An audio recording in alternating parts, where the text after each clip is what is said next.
క్రీస్తునాథుని యందు మిక్కిలి ప్రియులకు సహోదరి సహోదరులారా, నేనిప్పుడు ఒక మహాపరిశుద్ధురాలైన పునీతురాలు యొక్క పవిత్రమైన సమాధి దగ్గర నిలబడి ఉన్నాను. ఆమె పేరే పునీత ఆయితీయమ్మ గారు. ఆమె మ్యూన్స్టర్ సిటీలో పనిచేశారు. మదర్ తెరేసా చెప్తుంది కదా, ఏమనంటే మనం గొప్ప గొప్ప కార్యాలు చేయనక్కర్లేదు, చిన్న కార్యాలను గొప్ప మనసుతో చేస్తే చాలు, దేవుడు దాన్ని మెచ్చుకుంటాడు అని చెప్పారు. ఆ పునీత ఆయితీయమ్మ గారు కూడా ఒక పేదలకు భోజనం పెట్టడమే, అదేవిధంగా యుద్ధంలో బాధల్లో ఉన్నటువంటి వారిని ఆదుకోవటమే, బట్టలు ఉతికేటువంటి పని కూడా ఆవిడ చేసింది. కానీ ఆమె చేసినటువంటి ప్రతి కార్యం కూడా గొప్ప మనసుతో దేవునికి అర్పించింది. కాబట్టే ఆ తల్లి ఈ రోజున పునీతురాలుగా ప్రకటించబడింది. నేను ఈ వీడియోలో మీకు ఆ తల్లి యొక్క జీవితాన్ని కొంచెం వివరిస్తా. చాలా సంతోషంగా ఉంటుందండి ఎప్పుడైతే ఒక పునీతురాలు యొక్క సమాధి దగ్గరికి వచ్చినప్పుడు, పునీతుల యొక్క సమాధుల దగ్గరికి వెళ్ళినప్పుడు వారిని మనం జ్ఞాపకం చేసుకుంటాం, వారి నుండి మనం ప్రేరణ పొందుతాం. కాబట్టి ప్రియులారా, ఈరోజు మీకు ఏమో పునీతురాలు, జర్మనీ దేశంలో ఒక గొప్ప పునీతురాలు. కాబట్టి ఆ పునీతురాలు గురించి మీకు ఈ వీడియో ద్వారా నేను తెలియజేయటానికి ప్రయత్నం చేస్తాను. ముందుగా వారి యొక్క సమాధిని మనం చూడటానికి ప్రయత్నం చేద్దాం. ఆ తర్వాత మనం మిగిలిన విషయాలు తెలుసుకుందాం. అదేవిధంగా ఇక్కడ ఉన్న సెమెట్రీని, గ్రేవ్ యార్డ్ని, అంటే మన యొక్క సమాధుల ప్రాంగణాన్ని, ఇది కొంచెం పెద్దగా ఉంటుందండి, చాలా పెద్ద ప్రాంగణం. దాని గురించి కూడా కొంతవరకు మీకు వివరించడానికి ప్రయత్నం చేస్తాను. సమయం ఎక్కడ ఉండదు కాబట్టి కొంతవరకు వివరించడానికి ప్రయత్నం చేస్తాను. Thank you. God bless you. ప్రియులకు దేవుని బిడ్డలారా, ఈ పునీత ఆయితీయమ్మ గారి యొక్క సమాధి దగ్గర నేను ప్రార్థన చేస్తున్నప్పుడు మిమ్మల్ని అందరినీ కూడా జ్ఞాపకం చేసుకున్నాను. మనస్ఫూర్తిగా మీతో చెప్తున్నాను, వ్యక్తిగతంగా ప్రతి వ్యక్తిని మిమ్మల్ని జ్ఞాపకం ఉంచుకోకపోవచ్చు, కానీ ఎవరైతే మన యూట్యూబ్ ఫ్యామిలీలో మా కోసం ప్రార్థన చేయండి స్వామి అని అడుగుతారో ప్రత్యేకమైన ఉద్దేశాల కొరకు, వారందరినీ కూడా నేను ఇటువంటి పవిత్రమైన సమాధులని సందర్శించినప్పుడు, పునీతులను సందర్శించినప్పుడు జ్ఞాపకం చేసుకుంటాను. అదేవిధంగా ఇంకా ముందు కూడా ప్రార్థన చేస్తానని మాట ఇస్తున్నాను. మీ అందరి కోసం ప్రార్థన చేస్తున్నాను. పవిత్ర స్థలాలు సందర్శించినప్పుడు నా కోసం కూడా ప్రార్థించవలసిందిగా మనవి చేస్తున్నాను. ఇప్పుడు మనం మరొకసారి ఆ పునీతురాలి యొక్క సమాధిని పూర్తిగా చూడటానికి ప్రయత్నం చేద్దాం. ఈ పునీతురాలి ద్వారా ఎంతోమంది అద్భుత వరాలు పొందుకున్నారు, ఆరోగ్యాన్ని పొందుకున్నారు, స్వస్థతలు పొందుకున్నారు. ఆ తల్లి పేరు చూడండి, స్వెస్టర్ అంటే సిస్టర్ అన్నమాట. ఆమె ఒక మఠకన్య, సిస్టర్ ఎం ఆయితూమియ. 1914లో పుట్టారు, 1956లో మరణించారు. మీరు ఆ వెనక చూస్తున్నారు చూడండి, కొన్ని కొవ్వొత్తులు, లేకపోతే కొన్ని తర్వాత కూడా చూపిస్తాను, కొన్ని రాళ్ళు. ఇవన్నీ ఎక్కడి నుంచి వచ్చినాయి అనుకుంటున్నారు? ఎవరైతే ఈ పునీతురాలి ద్వారా మేలులు పొందారో వాళ్ళు వచ్చి ఇక్కడ కొవ్వొత్తులు వెలిగిస్తారు, లేకపోతే వాళ్ళ యొక్క అవసరతలని ఆ పునీతురాలు ముందు ఉంచుతూ ఒక కొవ్వొత్తుని వెలిగిస్తారు.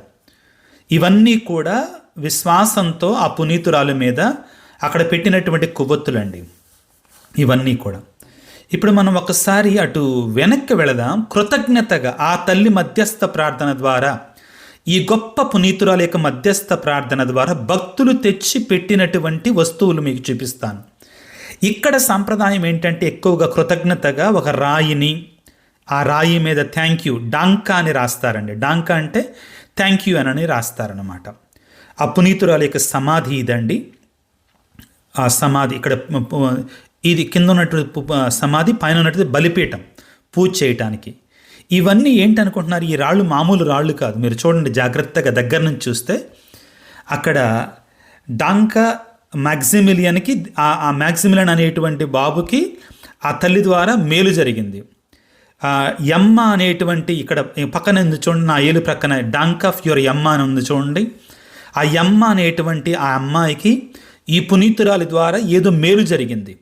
కాబట్టి ఆ కుటుంబస్తులు అదిగో అక్కడ డాంకా అని పెట్టారు చూడండి. అంటే థ్యాంక్ యూ పునీత ఆయితీయమ్మ గారా, మీకు థ్యాంక్ యూ, మా కోసం మీ మధ్యస్థ ప్రార్థన ద్వారా మేము మేలులు పొందుకున్నాం అని కొంతమంది చాలా వివరంగా రాశారు. ఏం జరిగింది? వారు hub dank please have thank you అని చెప్పి, మిట్ దాయిన హిల్ఫర్ అంటే మీ యొక్క మధ్యస్థ ప్రార్థన ద్వారా మాకు మేలులు జరిగాయని అక్కడ పూర్తిగా రాశారు. కొన్ని చోట్ల పూర్తిగా రాయడానికి అవకాశం ఉంటుంది, కొన్ని చోట్ల పూర్తిగా రాయడానికి అవకాశం ఉండదు. కాబట్టి ఆ విధంగా ఈ పునీతురాలి ద్వారా ఎంతోమంది మేలులు పొందారు. అక్కడ మనం చూస్తే చాలా ఉన్నాయి జ్ఞాపికలు. ఆ పునీతురాలు చాలా గొప్ప పునీతురాలు ప్రియులారా. ఈ మన 19వ శతాబ్దంలో హాప్ డాంక్ అంటే థ్యాంక్ యూ సో మచ్ పునీతురాల అని చెప్పటం అనమాట. ఇవన్నీ కూడా వాళ్ళు మేలులు పొందినటువంటి వారికి గుర్తులు అన్నమాట. ఇవన్నీ కూడా ఇది ప్రత్యేకమైన స్థలం. ఇది ఎక్కడ ఉందంటే జర్మనీలో మ్యూన్స్టర్ నగరంలో ఉన్నటువంటిది అనమాట. ఈ పునీతురాలు ఒక సిస్టర్ గారు, పునీత ఆయుతీయమ్మ గారు. ఆమె జన్మించినటువంటి ఆ డీటెయిల్స్ మనం ఇప్పుడు చూడటానికి ప్రయత్నం చేద్దాం. 1914లో జన్మించారు. 1934లో సిస్టర్గా చేరారు. 1955లో వారు మరణించారు. చివరికి 2001లో వారు పునీతురాలిగా ప్రకటించబడ్డారు. వీరు చేసిన కార్యాలు ఏమిటి అంటే పెద్ద గొప్ప గొప్ప కార్యాలు ఏమీ చేయలేదు. వీరు చేసిన కార్యాలలో ఏమిటి అంటే ఒక పునీతురాలిగా పునీత 2వ జాన్ పాల్ పాపు గారు 2001లో వీరిని ప్రకటించడం జరిగింది. వీరు చేసినట్టు కార్యాలు పెద్ద పెద్ద గొప్ప కార్యాలు కాదు. ఇక్కడ జర్మన్ భాషలో ఉంది, మీకు చెప్తానండి. వీరెప్పుడూ కూడా ఆ మఠంలో ఉన్నటువంటి వాళ్ళందరి బట్టలు ఉతికేటువంటి పనిని తీసుకునేవాళ్ళు అంటండి. ఆ తర్వాత వీళ్ళు యుద్ధంలో గాయపడినటువంటి వారికి సేవ చేయటం, వారికి భోజనాలు వడ్డించటం, ముఖ్యంగా పేద సాధలకి భోజనాలు పెట్టడం. మదర్ తెరేసా గారి అంతగా ప్రచారం కాకపోవచ్చు ఈ పునీత ఆయుతీయమ్మ గారు, కానీ వారి వల్లే వీరు కూడా సేవ చేశారు. ముఖ్యంగా పేదలకి, యుద్ధంలో గాయపడినటువంటి వారికి, వారందరికి కూడా ఆ తల్లి ఎంతగానో సేవ చేసినటువంటి మహా గొప్ప పునీతురాలు. ప్రియులకు దేవుని బిడ్డలారా, ఇదిగో పునీత ఆయుతీయమ్మ గారి యొక్క పటం ఈ విధంగా ఉంటుంది, వారి యొక్క స్వరూపం ఈ విధంగా ఉంటుందన్నమాట. ఆ యొక్క పండగ రోజు దగ్గరలో ఉంది కాబట్టి దానికి సిద్ధపాటుగా కూడా ఆ యొక్క పిక్చర్స్ని అక్కడ ఉంచటం జరిగింది. ఇది మ్యూన్స్టర్ నగరం, జర్మనీ దేశం నుండి పెద్ద సమాధి ప్రాంగణం అండి. ఆ సమాధి ప్రాంగణంలో ప్రత్యేకంగా ఈ పునీతురాలి కోసం ఈ యొక్క ఒక ప్రత్యేకమైనటువంటి స్థలాన్ని ఏర్పాటు చేశారు. ఎంతోమంది భక్తులు నిరంతరం కూడా ఈ సమాధి దగ్గరికి వస్తూనే ఉంటారు. ఇక్కడ మీరు చూసినట్లయితే వెనక ప్రక్క ఇవన్నీ సమాధులు. ఆ మధ్యలో ఉన్నటువంటిది పెద్ద ఒక గదిలాగా ఏర్పాటు చేయబడినటువంటి పునీత ఆయుతీయమ్మ గారిది. ఇవన్నీ కూడా సిస్టర్స్ యొక్క సమాధులు, ఆ మఠానికి చెందినటువంటి వాళ్ళ అమ్మగారుల యొక్క సమాధులు. చిన్న చిన్న కనబడుతున్నాయి చూడండి, అవన్నీ కూడా సిస్టర్స్ యొక్క సమాధులు. మనం చుట్టూ చూసినట్లయితే మిగిలినటువంటి ఒక సమాధి ప్రాంగణం మనకు కనబడుతుందన్నమాట. జర్మనీ దేశంలో నేను ఆల్రెడీ ఒక వీడియో పెట్టానండి మీకు, సమాధులు ఎలాగా ఉంటాయని. దీన్ని ఒక తోటలాగా, ఒక పవిత్రమైన స్థలంలాగా చాలా శ్రద్ధని చూపిస్తారండి. ఈ సమాధుల ప్రాంగణానికి వీరు ఇచ్చేటువంటి ప్రత్యేకత చాలా గొప్పది. ఇదంతా కూడా సమాధుల ప్రాంగణం. మీరు చూస్తున్నారు కదా, అవన్నీ సమాధులు, రాళ్ళు ఉన్నాయి, అవన్నీ కూడా సమాధులు, పెద్ద పెద్ద సమాధులు, చిన్న చిన్న సమాధులు. ఒక చిన్న అవగాహన ఉండటం కోసం అవన్నీ సమాధులు అన్నమాట. ఆ వెనక రాళ్ళు, చెట్లు ఉన్నటువంటివి. మనం కూడా మన సంప్రదాయం ప్రకారం కూడా రాళ్ళని మనం చేస్తాం. ఇవన్నీ కూడా సమాధులు. మీరు చూశారు కదా, ఈ వరుసన చిన్నగా ఉన్నాయి కదా, అవన్నీ సమాధులు. అంత సమాధుల ప్రాంగణం. వాళ్ళ విశ్వాసం, ముఖ్యంగా పాత క్రైస్తవుల యొక్క విశ్వాసం కూడా చాలా బలంగా ఉంటుందండి.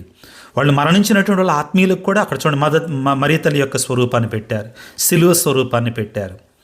ఇక్కడ కూడా సిలువ స్వరూపాన్ని పెట్టారు చూడండి. ఆ విధంగా సమాధులు, ఇవన్నీ కూడా సమాధులు అన్నమాట.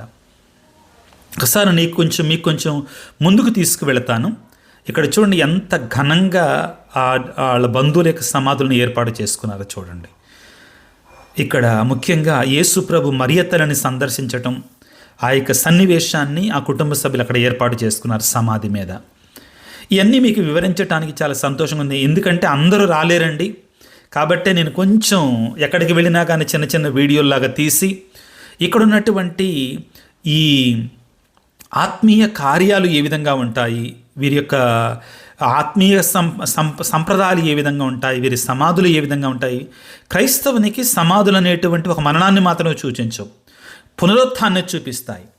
కాబట్టే మనం పునీతుల యొక్క పండగని వాళ్ళు పుట్టినరోజు వాళ్ళు చనిపోయిన రోజు చేసుకుంటాం, మర్చిపోకూడదు మీరందరూ కూడా. కారణం, ఒక వ్యక్తి ఇక్కడ భూలోకంలో మరణించినప్పుడు పరలోకంలో జన్మించాడనమాట. ఈ రోజున ముఖ్యంగా పునీత ఆయితీయమ్మ గారి యొక్క పవిత్రమైనటువంటి పునీతురాల యొక్క సమాధిని చూపించటం నాకెంతో సంతోషంగా ఉంది. ప్రార్థన చేస్తూ ఉండండి. నేను కూడా మీకోసం ప్రార్థన చేస్తున్నాను. ఒకరి కోసం ఒకరు ప్రార్థన చేసుకుని ఆత్మీయంగా ఎదగడానికి ప్రయత్నం చేద్దాం. God bless you. దేవుడి దీవించుగాక. ఆమెన్.